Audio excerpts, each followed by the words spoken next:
आज मई महीने का पहला दिन है। अक्सर ये वो वक्त होता है जब लू के थपेड़े लगते हैं, लेकिन मौसम ने इसी दौरान कैसी करवट बदली है और क्या ये महंगाई की आहट है?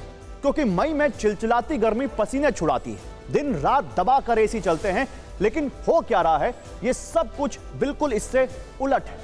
पसीने की बूंदों की जगह बेमौसम बारिश की बूंदें हैं और एसी की जगह कई घरों में आज गीजर चले हैं। गर्मी तो जैसे छुट्टी पर चली गई है। मई के महीने में देश के एक दो नहीं बल्कि उत्तर से लेकर दक्षिण तक करीब 11 राज्यों में ओले और बारिश का दौर जारी है। मैदानों में बारिश हो रही है तो पहाड़ों पर इस वक्त बर्फ गिर रही है।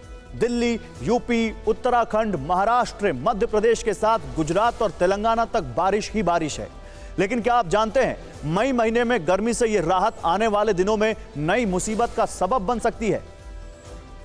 बेमौसम बारिश कई राज्यों में आफत बनकर बरस रही है। पंजाब और महाराष्ट्र जैसे राज्यों में किसानों को भारी नुकसान पहुंचा है। कई हेक्टेयर में फसलें खराब हो गई हैं और इसका असर महंगाई की शक्ल में आम आदमी की जेब पर भी पड़ सकता है। कैसे? अब जरा ये समझिए। बेमौसम बारिश से गेहूं, सरसों, कपास, आम के साथ चना और मसूर की दाल जैसी फसलों को नुकसान पहुंचा है।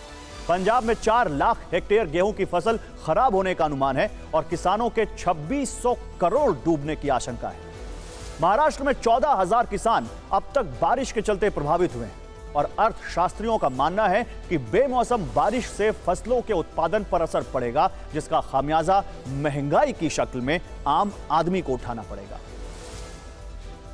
देखिए, वो तो जीडीपी का करंट डेटा की उस हिसाब से हम फिगर कन्वर्ट कर सकते हैं, लेकिन एक मेजर नुकसान है देश को, देश के आम आदमी को, देश के किसान को एक मेजर नुकसान हम कह सकते हैं। अगर फसल कमजोर होती है तो उसका इम्पैक्ट सब जगह आएगा, सिर्फ जो है किसान भाइयों तक सीमित नहीं रहेगा, उसका इम्पैक्ट कल को पूरे देश की इकोनॉमी पे कहीं ना कहीं दिखाई देगा। सरकार को और सरकारी तंत्र को पहले से इस मौसम के बदलते हुए मौसम के मिजाज को देखते हुए इसकी पहले से तैयारी करके रखनी चाहिए कि ये परिस्थिति ऐसी ना खड़ी हो जाए कि फिर सरकार के लिए महंगाई को नियंत्रण करना बड़ी मुश्किल से, जो महंगाई थोड़ी बहुत नियंत्रण में आई है, वो फिर से कहीं लगाम से बाहर हो जाए।